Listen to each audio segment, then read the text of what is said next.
आज हम standards on auditing के बारे में बात करेंगे और उसमें हम 700 सीरीज स्टार्ट करेंगे। तो स्टैंडर्ड्स ऑन ऑडिटिंग सीरीज 700, ये 700 सीरीज बेसिकली हमको ऑडिट रिपोर्ट के बारे में बताता है।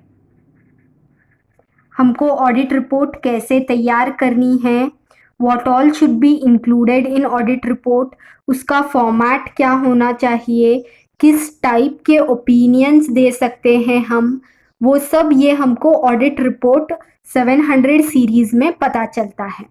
तो ये ऑब्जेक्टिव ऑफ 700 सीरीज बेसिकली ये है कि वो कंसिस्टेंसी को मेंटेन करते हुए कंपैरेबिलिटी को प्रमोट करे और साथ ही साथ ऑडिटर को थोड़ा फ्लेक्सिबिलिटी दे ताकि वो अपना ओपिनियन खुल के बता सके।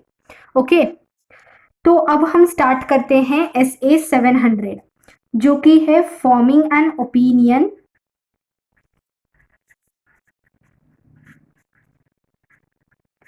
And reporting on financial statements. तो ये दो स्टेटमेंट्स है इस ऐसे में, forming an opinion, reporting on financial statements. तो इस ऐसे के ऑब्जेक्टिव भी दो है। पहला objective to form an opinion, दूसरा objective to express clearly that opinion through a written report. तो हमें ऑब्जेक्टिव बहुत आसानी से याद हो जाएंगे अगर हमें ये ऐसे का हेडिंग याद है तो हम लिख देते हैं ऑब्जेक्टिव क्या है। पहला ऑब्जेक्टिव है to form an opinion on financial statements, दूसरा ऑब्जेक्टिव है to express clearly that opinion through return report.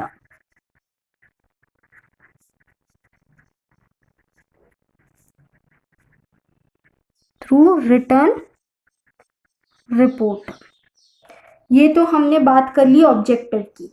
Objective मतलब ये ऐसे forming an opinion and reporting on financial statement, ये ऐसे हमें बोलता है कि हमें एक ओपिनियन देना है फाइनेंशियल स्टेटमेंट्स के ऊपर और वो ओपिनियन को एक राइटिंग में एक रिपोर्ट के फॉर्मेट में देना है। किसको, वो हम आगे बात करेंगे। ओके, तो अब बात कर लेते हैं ये ऐसे का नीड क्यों आया। नीड, ये ऐसे हमको जरूरत ही क्यों पड़ा हमें ऐसे 700 फॉर्म करने की, ये ऐसे लाने की हमें आवश्यकता ही क्यों पड़ी। Forming an opinion and reporting on financial statements, ये ऐसे आया क्यों। ये ऐसे बेसिकली इसलिए आया ताकि हम ऑडिटर को बता सके कि वो किस फॉर्मेट में अपना रिपोर्ट देगा, किस फॉर्मेट में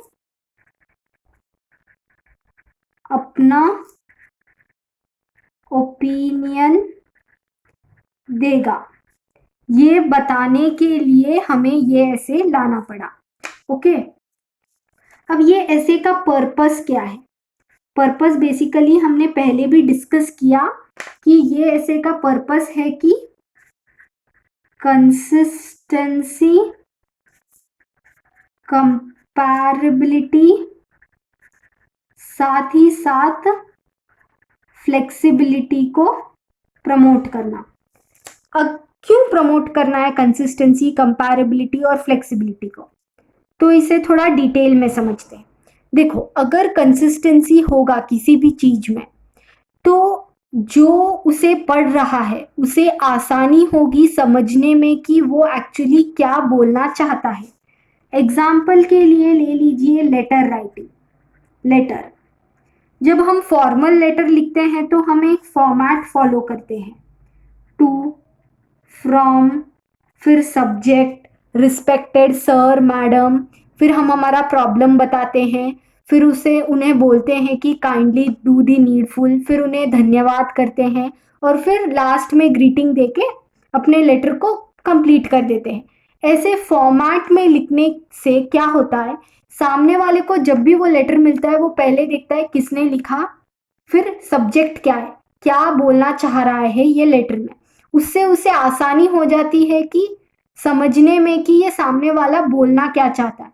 वो अपने हिसाब से एक स्टोरी बना के लिखेगा तो सामने वाले का टाइम भी वेस्ट होगा और उसे एग्जैक्ट कम्युनिकेशन नहीं होगा, मिसकम्युनिकेशन होने के चांसेस ज्यादा हो जाते हैं।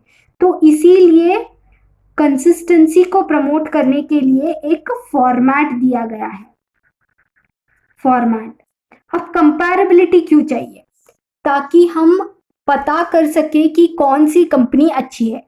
देखो, स्टॉक मार्केट में जब भी हम कोई कंपनी का शेयर खरीदने जाते हैं तो हम एक कंपनी को उसके पीयर कंपैरिजन करते हैं। मतलब क्या? सेम इंडस्ट्री के कॉम्पिटिटर्स से कंपेयर करके देखते हैं कि कौन सा स्टॉक अच्छा है, कौन से स्टॉक ने अच्छा परफॉर्म किया। ये सब कंपेयर करने के लिए अगर हमारे पास एक स्पेसिफिक फॉर्मेट बेस में अगर एक रिपोर्ट तैयार की गई हो तो हम ये रिपोर्ट पढ़ेंगे। फॉर एग्जाम्पल, इन्फोसिस की रिपोर्ट पढ़ेंगे और टीसीएस की रिपोर्ट पढ़ेंगे और तय करेंगे कि कौन सी कंपनी कंपैरिजन में अच्छी है।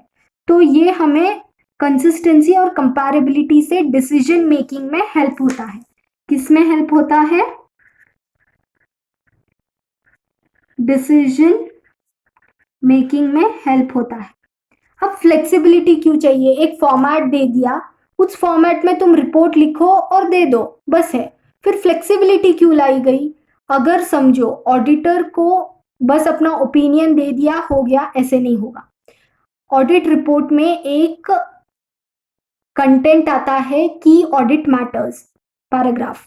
उसमें ऑडिटर बताता है कि ये इसमें कोई गलती है एज सच नहीं है, इसमें कोई गलती एज सच नहीं है, लेकिन ऐसा है कि इन चीजों पर आपका अटेंशन में लाना चाहता हूं, इन चीजों पे मैं आपका अटेंशन लाना चाहता हूं, आप ये चीजें एक बार देख लीजिए।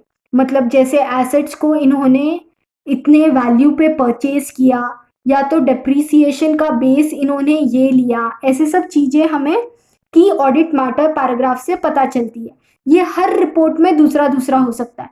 खुद ऑडिटर अपना ओपिनियन देगा, मतलब खुद ऑडिटर अपना अपने हिसाब से क्या इंपॉर्टेंट है वो बताएगा, ताकि फ्लेक्सिबिलिटी भी प्रमोट हो। तो आज हमने 3 चीजें बात की SA 700 में। पहला ऑब्जेक्टिव, क्या ऑब्जेक्टिव है? Forming an opinion and expressing that opinion through return report. हमें एक ऑडिट रिपोर्ट तैयार कर कर देनी होती है मेंबर्स को। फिर ये ऐसे क्यों लाया गया? ताकि एक फॉर्मेट में हम अपना ओपिनियन दे सके जिससे डिसीजन मेकिंग में हेल्प मिले। उसके बाद ये ऐसे का पर्पस क्या है? ये ऐसे का पर्पस है कि वो कंसिस्टेंसी, कंपैरेबिलिटी और फ्लेक्सिबिलिटी को प्रमोट करे।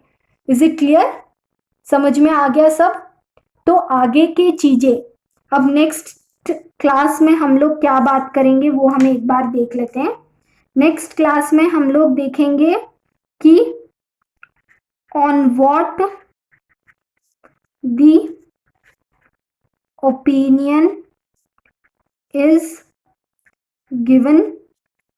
फिर हम देखेंगे on what basis the opinion is given। किस चीज पर हमें ओपिनियन देना है और किस बेसिस पे अपना ओपिनियन देना है वो हम नेक्स्ट क्लास में सीखेंगे। ओके।